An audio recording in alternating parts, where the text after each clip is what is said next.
Y ya estamos grabando. Les doy nuevamente la bienvenida. Vamos a continuar con el tema que vimos la semana pasada, que tiene que ver con todo el análisis instrumental que se hace cuando nosotros vamos a elegir alguno de los instrumentos, sea creado por nosotros, o sea un instrumento que ya estemos retomando, que ya existe y ya está probado, trabajado, aplicado, o que hagamos la combinación de ambos en algún momento. Es un punto sumamente importante que tiene que ver con el asunto posterior a la confiabilidad y es la validación. Aquí déjenme mover esto y estoy presentando ya la pantalla. Aquí voy. Bueno, aquí déjenme quitarle esta fecha porque era la pasada y esta es la de hoy y es la sesión 6. Si no, la voy a subir de esa manera y se van a confundir. Ahí está. Y aunque viene toda esta parte, nosotros vamos a retomar. ¿Qué vimos la sesión pasada? Vimos reactivos, los temas, las estadísticas, ¿no? Como el famoso alfa de Cronbach, la confiabilidad. Y justo vamos a retomar hoy la validez de un instrumento. En esta validez del instrumento, pues, ¿qué aspectos vamos a entender en primer lugar por validez? Bueno, se dice que un test o un instrumento de aplicación en nuestras áreas pedagógicas psicológicas es válido si mide confiablemente lo que se supone que debe medir. Es algo así, disculpen el ejemplo que doy, ¿no? Es como cuando vamos a comprar un kilo de tortilla y nos dan un kilo aparentemente y confiamos en que es un kilo y resulta que la báscula está mal y pues ese es el instrumento y confiamos en la báscula y llego a mi casa, lo peso y resulta que me deben como 10 tortillas, ¿no? Entonces, pues no es justo, no es posible que nosotros confiemos en un instrumento que no está proporcionando esa validez, ¿ok? Entonces, la exactitud es un tema muy interesante cuando trabajamos con seres humanos, con personas.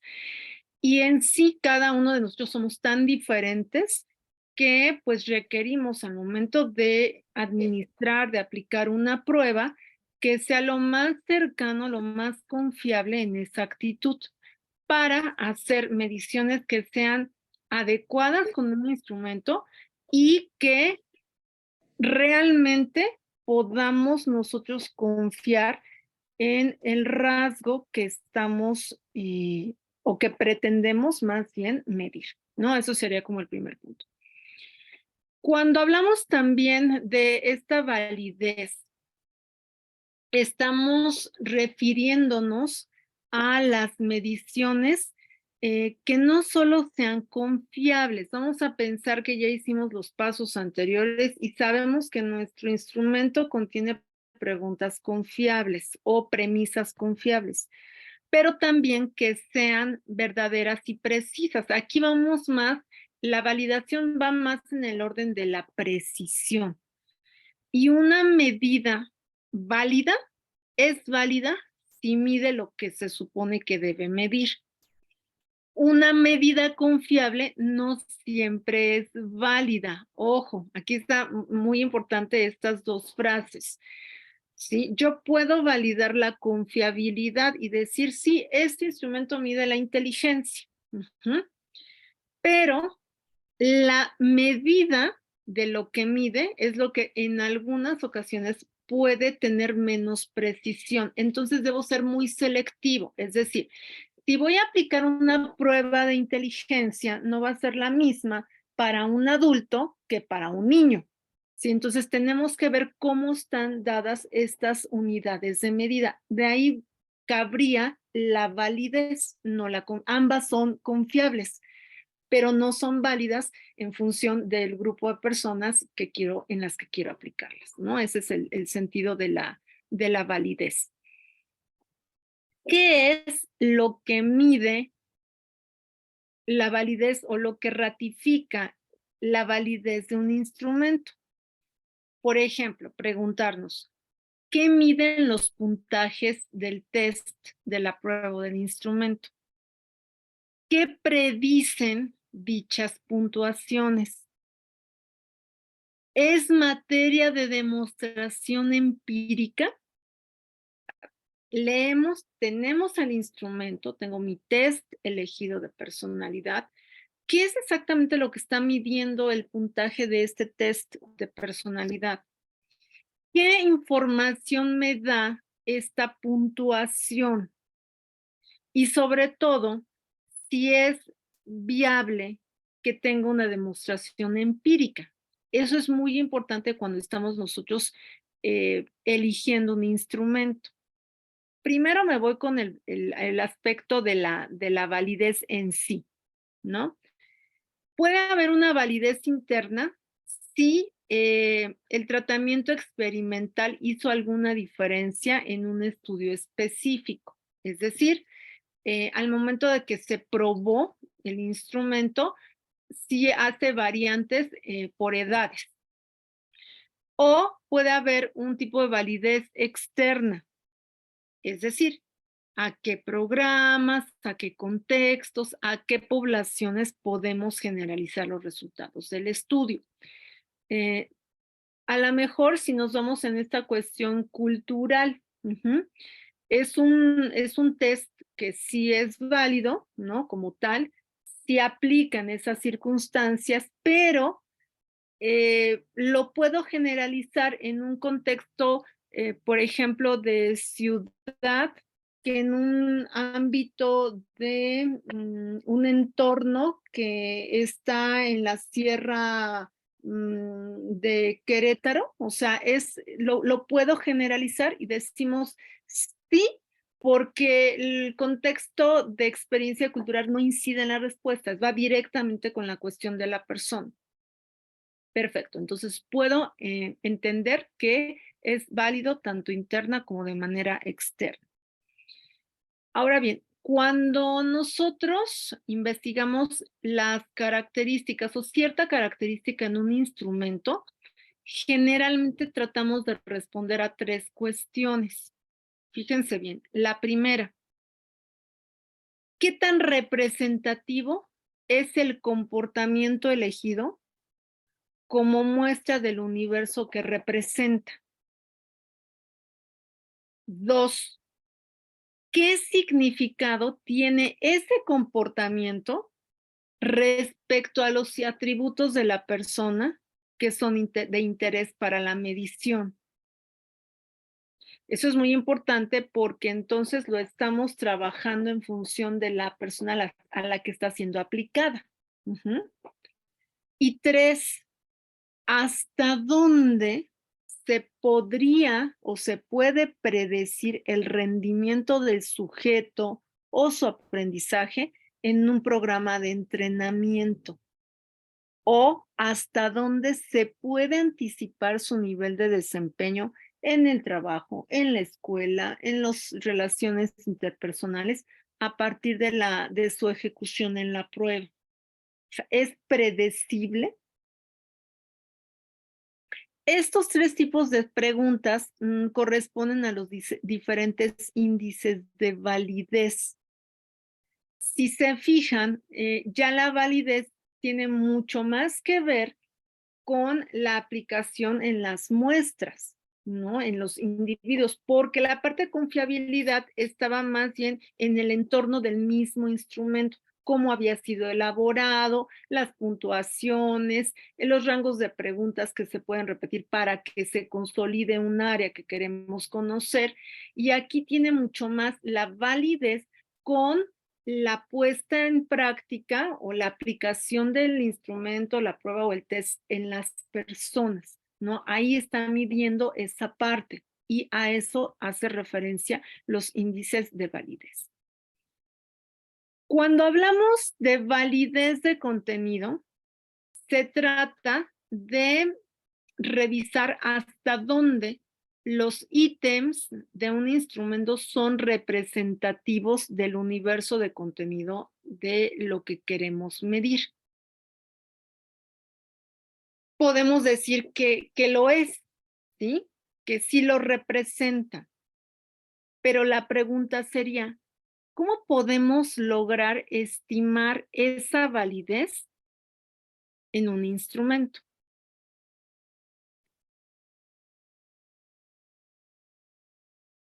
De la siguiente manera. A diferencia de otros tipos de validez, la de contenido no se expresa cuantitativamente a través de un índice o un coeficiente, es cuestión de juicio. Y el procedimiento más común empleado para determinar esta validez es el del juicio de expertos, que bueno, pues sí, es la parte que deja de ser cuantitativa y se vuelca en la parte cualitativa, más no, ojo, la parte cualitativa a veces nos la critican mucho por a los psicólogos y a los pedagogos porque dicen, ay no, lo cualitativo es ya una interpretación personal y ya lleva cierta, pues, interés personal, ¿no? En que no necesariamente, o sea, sí hablamos de una parte de juicio de expertos donde tiene que ver la experiencia, donde tiene que ver eh, las comparaciones o los comparativos que hacemos y no necesariamente de una situación meramente personal. Y al hacer la revisión de tantos instrumentos, de tantas situaciones, por eso el expertise tiene la palabra para determinar esa validez, ¿no? Porque tiene experiencia en el ámbito de estudio que se está manejando. Los juicios de expertos, como yo bien decía, pues se seleccionan 2 jueces o 2 expertos, ¿no? Cada uno le dan la información, por escrito sobre el propósito de la prueba, el universo de contenido y todas las especificaciones. Y cada juez o cada experto le dan un instrumento de validación con el que recoge la información de cada experto. Y existen diferentes planillas de validación de cada ítem y se van reuniendo observaciones. Una vez que se hace esta revisión, recogen y analizan los instrumentos para tomar decisiones. Son ejemplos, ¿no? Los ítems donde hay un 100% de coincidencia favorable entre los jueces es cuando se determina que queda incluido en el instrumento. Los que hay un 100% de coincidencia desfavorable entre ellos, pues obviamente se excluye. Y donde solo hay coincidencia parcial, es ahí donde tienen que ser nuevamente revisados, reformulados y si es necesario nuevamente validados. Entonces es la manera de poderlo trabajar. Miren, en casos muy, muy objetivos, ¿qué hacemos? Y esto se los paso como una experiencia, si bien no es necesariamente la validez del instrumento, porque les decía es la parte de confiabilidad, nosotros tenemos una situación con padres de familia y es un caso de la vida real. Em, y también voy a ser muy honesta con ustedes. Hay instituciones de educación básica en donde ofertan, como donde yo trabajo en la mañana, un pre-first. En otros le llamaban prepri. En el caso de nosotros se le denomina en inglés porque se tiene la idea de afianzar más el idioma o la segunda lengua que tenemos como enseñanza. Hay 3, español, inglés y francés, pero de preescolar a primaria es el inglés el que predomina y nosotros trabajamos el pre-first con la idea de consolidar procesos de lectoescritura en español y consolidar la parte más de expresión oral en el inglés, en el idioma. Y bueno, pues se oferta, siempre se ha considerado que es una buena alternativa para los niños y que llegan a primero, si bien con un año más de vida, pero con mayor seguridad y certeza, ¿no? De varias cuestiones que ya se trabajan en la primaria como tal. Pero hay familias que lo ven diferente y lo respetamos mucho. Hay familias que dicen, ay, no, un año más de pago, por el amor de Dios, no, qué necesidad. Sí me hablan de la madurez del niño y es importante, no, yo voy a pagar un año. No, yo quiero que mi hijo vaya por grado, ¿no? De preescolar a primero, segundo, tercero. ¿Qué ofertamos? ¿Qué hacemos? ¿No? Pues se establece una batería con algunos instrumentos que tienen que ver por un orden académico y otro orden que más bien es el de madurez. Entonces, se establece esta parte de conocer la madurez del niño. O sea, finalmente va a estar bien en primero de primaria sin prefers si sale de preescolar con una madurez acorde a los contenidos, al trabajo que se hace en primero de primaria. Entonces, lo que hacemos es eso.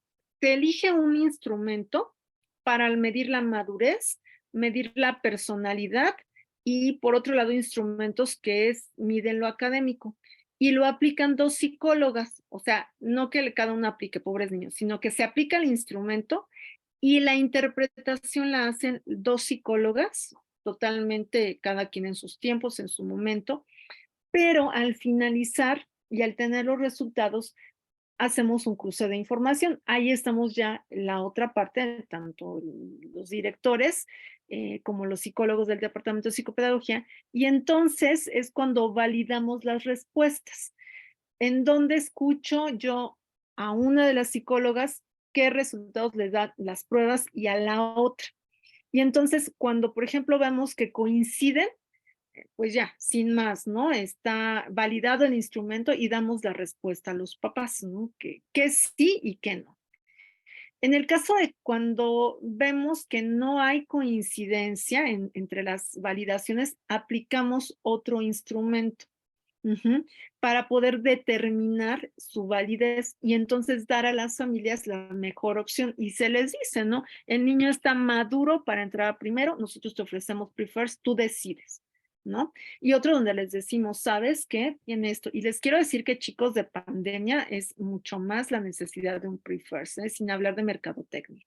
Pero la decisión no lo toman los padres a partir de la respuestas que tenemos nosotros de los instrumentos, pero internamente haríamos un parecido, un similar a esta parte de validez del instrumento y créanme que da muy buenos resultados, ¿no? En el caso de las familias no nos hemos equivocado en las opciones. Ha habido papás que dicen, no, 100 primero, ¿y qué creen? A los 3 meses los regresamos a Prefers porque les decíamos que faltaba. Y hay chicos que decimos, pues van a tener alguna dificultad, pero lo van a lograr. ¿Cómo damos estas opciones? Con esta información que nos dan los 2 psicólogos y que hacemos este cruce de información. Algo que sería muy parecido con el ejemplo que les doy sobre la parte de revisión de los instrumentos para tomar cualquiera de estas 3 decisiones. Eso es en cuanto a contenido. En el caso de los instrumentos, la validez de constructo. ¿Hasta dónde un instrumento mide realmente un determinado rasgo o una característica de las personas y con cuánta eficiencia lo hace? Los constructos son las variables internas de cada individuo y lo que buscan es demostrar evidencia de que este instrumento mide el rasgo que pretendo medir. Es decir, pretendo medir tal rasgo de personalidad de este individuo. Es en específico y si la prueba me da justo la información de esos rasgos que quiero conocer, entonces tengo la evidencia de que puede ser válido. De lo contrario, entonces tendría que buscar otro instrumento. Si no está midiendo esa parte que tiene que ver quizá, por ejemplo, en una toma de decisiones, si voy para un puesto, estoy imaginando un área de capital humano y me están aplicando una prueba para saber si soy apta para desempeñarme en un puesto, ¿no? De alta dirección. ¿Qué necesito? ¿Qué necesitan saber los que me están aplicando la encuesta? Si yo puedo tomar decisiones en situaciones muy difíciles, ¿no? Entonces, a lo mejor puede haber el instrumento ABC, pero no mide lo que más le interesa a la empresa, que es que yo pueda tomar decisiones en momentos de mucha dificultad, pues entonces no es el instrumento que requiere esa validez, ¿no? Tendría que ser otro. Y lo que necesitamos es demostrar que sí mide lo que pretendo conocer. Hay también algo que se conoce como validez predictiva. Y la validez predictiva determina qué tanto puedo anticipar un desempeño futuro de una actividad determinada a partir de la ejecución en dicho instrumento. y generalmente se conoce como validez referida al criterio. ¿Cómo se valida? ¿Cómo se realiza esta parte? Pues se comparan los puntajes de un instrumento con una o más variables externas y esas se denominan variables de criterio. Con eso podemos nosotros obtener información de qué puede suceder en un caso. También tiene mucho que ver con cuestiones de empresas en ciertos puestos, en donde lo que yo busco es si la persona que está siendo seleccionada se le puede colocar hasta un caso por resolver y qué harías, ¿no? Nosotros tuvimos una experiencia también cercana porque veíamos que en una de las secciones se tenían que tomar ciertas decisiones bajo ciertas circunstancias muy particulares y de las personas que habíamos seleccionado, pusimos dos casos, dos situaciones a resolver muy comunes de la escuela y nos ayudó a definir entre cuál de los dos, porque tenían aptitudes, ¿no? Aplicando instrumentos en general de personalidad de los dos tenían aptitudes, pero nos interesaba cierta toma de decisiones en ciertas circunstancias que se da comúnmente en el colegio, que tiene que ver con los tiempos y de no ponerse nervioso, sino poder decir, todo es urgente, pero ¿qué es importante, determinante en este momento? A, B, C. Y eso nos ayudó a hacer la mejor elección. En ese caso, tendríamos que hacer la validez predictiva en un instrumento que nos interese para esa selección, por ejemplo. Ahora, regreso a la diapositiva. Dice, se estudia comparando los puntajes de un instrumento con una o más variables externas denominadas variables de criterio. ¿Cuáles son esas variables de criterio? Les voy a poner un ejemplo, ¿no? Con el ejemplo me parece que puede quedar mucho más claro. ¿Cuál sería ese criterio? ¿Cómo puedo obtener un criterio adecuado? Por ejemplo, si yo quiero predecir, fíjense qué difícil, el nivel de eficiencia de un maestro, ¿cuáles serían los criterios o que debería de tomar en cuenta? Uno, dominio que los alumnos tienen de los objetivos de la materia, promedio de calificaciones, la tasa de estudiantes aprobados o promovidos, la claridad con la que expone sus clases y hasta le pides una clase muestra, el dominio que tiene del contenido de su asignatura o la responsabilidad del docente en el cumplimiento de las tareas que tiene a su cargo. Va de nuevo, fíjense, estoy en la validez predictiva. Las otras dos formas de validez, bueno, pues tienen que ver con el contenido en sí de la prueba, pero la predictiva, cuando hablo de comparar puntajes con variables externas que se llaman variables de criterio para poder decir que estoy utilizando el más adecuado, les pongo este ejemplo, este caso. Yo quiero predecir el nivel de eficiencia de un docente que voy a contratar. ¿Cuál de estos criterios que se están transformando en preguntas sería el que me daría la posibilidad de definir este nivel de eficiencia? ¿El 1, 2, 3, 4, 5 o el 6? ¿Ustedes qué dicen? ¿Cuál consideran que pudiera ser el criterio que me podría ayudar a predecir el nivel de eficiencia de un docente? Es un ejemplo. ¿Cuál eligen? El 1 sería este, 2, 3, 4, 5 o 6. O la pregunta 6. La 1, la 2, la 3, la 4, la 5, la 6. ¿Qué dicen? ¿Cuál es la pregunta, maestra? Perdón. Fíjense bien. Estamos analizando y poniendo un ejemplo de lo que es la validez predictiva de un instrumento. Y dijimos que la validez predictiva en un instrumento es hasta dónde podemos anticipar el desempeño de una persona en una actividad determinada. El instrumento que tenemos, pues tiene varios ítems y podemos comparar los puntajes. Esos puntajes se comparan con las variables externas y esas variables externas se llaman variables de criterio.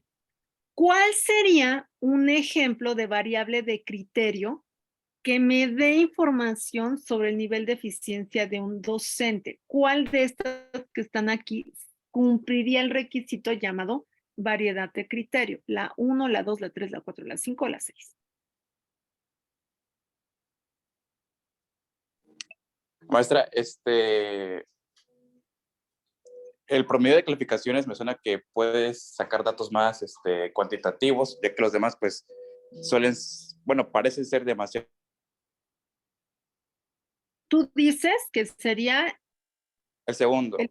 el segundo, o sea, ¿qué tantas, cómo ese docente está trabajando en cuanto a la calificación, ¿no? Eso es lo que tú dices, que te podría dar información para poder definir la eficiencia de ese maestro. Tú hablas de cómo califica, ¿ok? Tú dices que es el Ok. ok. Él dice, Marco dice que es el promedio. Jorge, Yo pondría la última, la de la responsabilidad del docente en el cumplimiento de las tareas que tiene a su cargo.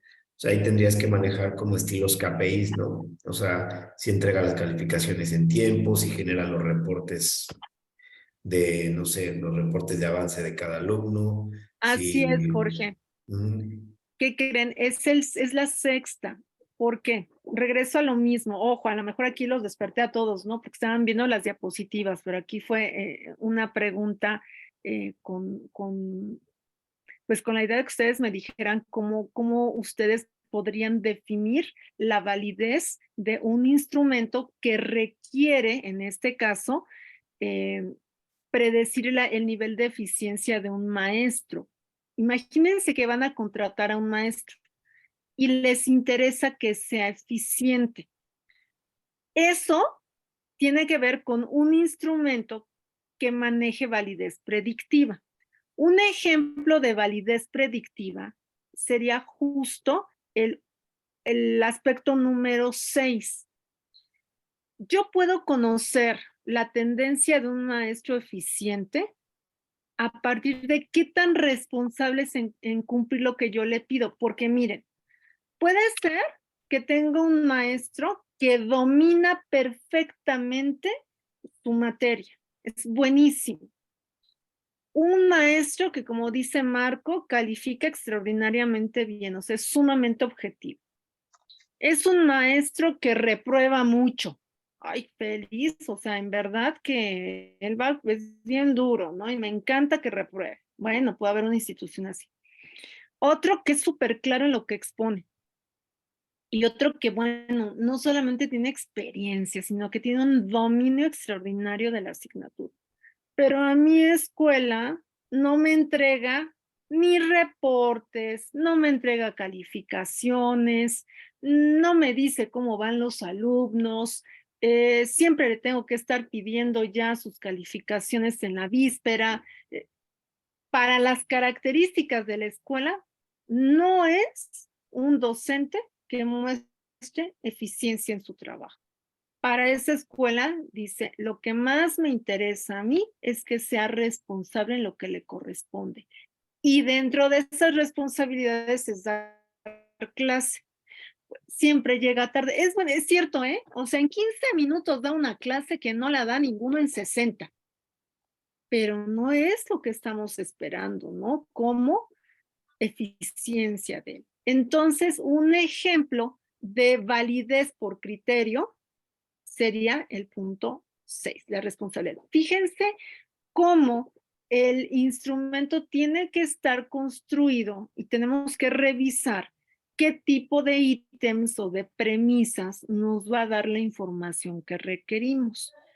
Eso es lo que le da validez porque nos puede dar mucha información, sí, pero si lo que yo estoy buscando con un instrumento es A, B o C, ¿cuál me está dando esa posibilidad? Eso es muy importante.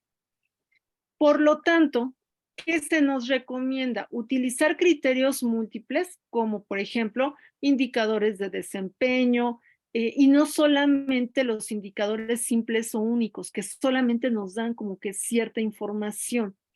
Y esto hablaría de pensar en baterías completas y no utilizar o no aplicar solamente pruebas aisladas. Por eso, por ejemplo, es muy común esto en las áreas de capital humano, que cuando se va a contratar a una persona para un puesto, son varias pruebas, es una batería que te da toda la información para tomar una decisión. Van desde pruebas de personalidad, desde pruebas, sobre todo ahora, de riesgos, o sea, cómo responderías ante un riesgo, las entrevistas, que es otro instrumento, te plantean, ¿no? En diferentes momentos como ejemplos o cómo reaccionarías ante tal. Entonces, lo interesante y que valida la respuesta de un instrumento que no sea no solamente útil, sino válido, es esta variedad, que no sean pruebas aisladas, sino pensar en baterías completas.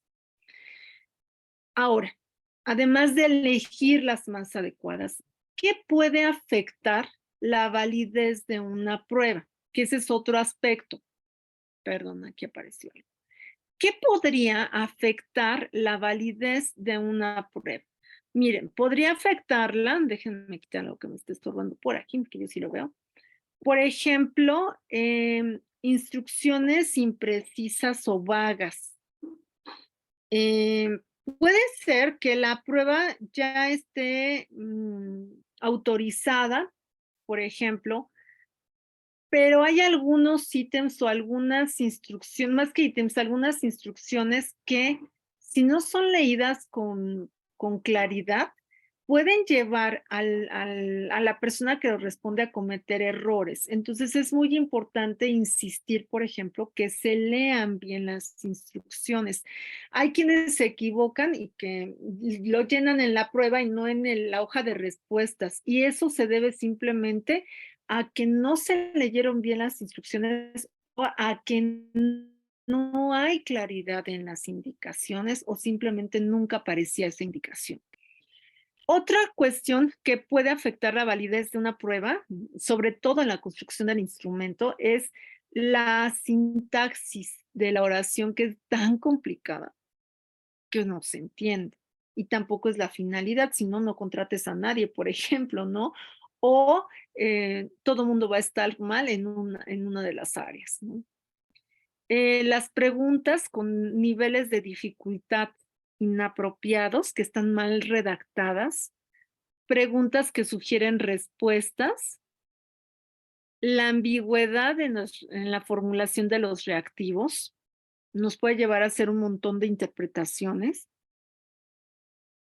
las pruebas demasiado cortas, el ordenamiento inadecuado de los ítems, o que las respuestas se identifican muy fácilmente en el patrón de respuestas, sobre todo en las de opción o selección múltiple. Eso puede afectar la validez de una prueba. Habría que revisar desde su construcción o desde que la elegimos, ya existe como tal, no la estamos construyendo, hay que dar una revisión si hay alguna indicación que pudiera ser explicada de otra manera en algún momento de. Otro aspecto puede ser la administración y calificación de la prueba. Por ejemplo, el tiempo. Hay momentos en los que a lo mejor la persona llega tarde o, por ejemplo, ayer nos tocó un caso de un chiquito que va para inscribirse a secundaria y generalmente contestan la prueba y les decimos a las familias bueno, todas las pruebas en un promedio de 2 horas y media. Esta criatura llevaba 5 horas y no terminaba y ahí no fue el tiempo insuficiente para responder, sino que se extendió demasiado y la persona que estaba aplicando la prueba no lo previó. Eso afecta también, ¿no? Entonces debemos tener muy claro quién aplica, cuándo aplica, cómo lo aplica. Otro puede ser la ayuda de algunos sujetos, ¿no? A veces así como queriendo y no, ya quiero que se vaya, que termine, ¿qué te falta, no? O la subjetividad de la puntuación de algunas pruebas. Eso puede ser otro factor que afecte la validez. Otra tiene que ver con la respuesta de los sujetos. puede venir la persona que ya está en otro trabajo, o alguna que pues tiene ya muchos deseos de quedarse, o alguna que es, no sé, alguna situación, pero que hay bloqueo para responder debido a cuestiones emocionales o que dice ya no puedo y mejor voy respondiendo al azar. Entonces, eso también puede afectar la validez del instrumento, porque cuando volteas y dices, ay, ¿qué quiso decir aquí o por qué respondió así? También puede ser. Entonces, también hay que cuidar el entorno, ¿no? Y la recepción, el ambiente donde el sujeto esté respondiendo la prueba. También eso puede afectar la validez. Y algo que es muy importante para que ustedes tomen en cuenta es que finalmente, cuando se hace un pilotaje de la prueba, todos estos elementos que estamos viendo que pueden afectar la validez van a disminuir. La idea es finalmente que la prueba elegida sea confiable, como lo vimos la sesión pasada, y que nosotros eliminemos las posibles circunstancias que disminuyan la validez de una prueba. Al momento de aplicarlas, vamos a ver que el contexto, el entorno y los sujetos tienen mucho que ver con ello, pero previo al pilotaje se pueden rehacer, reconstruir y reformular finalmente no solamente la prueba, sino el mismo momento de aplicación. Y algo que sí les quiero decir que también es muy importante, ¿quién lo está aplicando? Porque si es alguien que, por ejemplo, tiene poca experiencia en la aplicación, te puede echar a perder la validez de la prueba. O cómo le explica a ese otro que no sea el experto la forma de responder la prueba. Entonces, hay que suprimir en la medida de nuestras posibilidades estos factores que pueden ser del mismo instrumento, que pueden ser de la forma en que se aplica o la forma en que se califica la prueba, independientemente de cada uno de los sujetos. Yo les sugiero la revisión de alguna bibliografía que tiene que ver con la parte teórica, los fundamentos teóricos de las pruebas psicológicas, algunas otras que tienen que ver con la parte psicométrica y algunos ejemplos, sobre todo el último de Gregory, de Editorial Manual Moderno, que habla mucho sobre las aplicaciones de las pruebas que nos ayudan a esta parte de la confiabilidad y de la validez. Eso es lo que vamos a ver. La próxima semana, ¿qué vamos a trabajar? Aunque la próxima semana sea en el 2023, pues vamos a trabajar que una vez que se aplica la prueba, cómo se tiene que elaborar un reporte para que nosotros brindemos la información que se nos pide de alguna de estas pruebas. Y la actividad en plataforma. La actividad en plataforma, ay, no se quedó aquí. Ahorita antes de subir la diapositiva, las diapositivas, la presentación la anoto. La actividad de plataforma marca unos supuestos justo de ejemplos donde se aplican pruebas para que ustedes puedan ubicar en qué momento está afectando la aplicación de la prueba la validez o la confiabilidad. Y ustedes tienen que analizar el caso y darme la opinión en esta parte de aplicación de las pruebas. Este ejercicio va a ser tramposamente puesto de la siguiente manera en la plataforma. Le voy a poner fecha límite que sea el 23 de diciembre, pensando en que todo el mundo descanse los siguientes 2 fines de semana. Pero también entiendo quién requerirá estas 2 semanas como para ponerse al día. Entonces sí voy a permitir en este caso la entrega extemporánea, pero ojalá la entrega extemporánea sea pues hasta la sesión 7, antes de la última que tenemos, para tener tiempo de hacer la revisión como se debe. Entonces sí le voy a poner fecha que sea la del 23 de diciembre, pero va a tener abierto el cauce de poderla responder en el momento que ustedes tengan la posibilidad, o sea, de manera extemporánea. En el entendido de las fechas y en el entendido de que, bueno, algunos tienen pensado ponerse al día en estas 2 semanas. Por lo tanto, pues les deseo que tengan un excelente sábado y como les dije al principio, también les deseo un excelente fin de año y que con mucho gusto nos veamos en el primer sábado ya del 2023 y que pues sobre todo tengamos la oportunidad de descansar en algún momento de estos 15 días, aunque sea el fin de semana del 24 y del 25. Entonces reciban todos para ustedes y sus familias una cordial felicitación y que tengamos un 2023 muy, muy diferente y muy cercano a nuestro cotidiano, porque este 2022 fue entre presencial y no, y una sexta ola de COVID, pero esperemos que el 2023 ya la OMS diga que se ha terminado la pandemia. Entonces, un abrazo para ustedes, para sus familias y que tengan muchos éxitos en el 2023. Un abrazo para todos. Excelente jornada. Muchas gracias. Igualmente. Gracias, Pafa. Un abrazo. Muchas Gracias. gracias. Bye, felices fiestas. Bye, bye. Igualmente. Hasta luego. para ustedes. Gracias. Hasta luego. Felices fiestas. Felicidades. Hasta luego, felices Bye. Hasta luego a fiestas. todos. Gracias.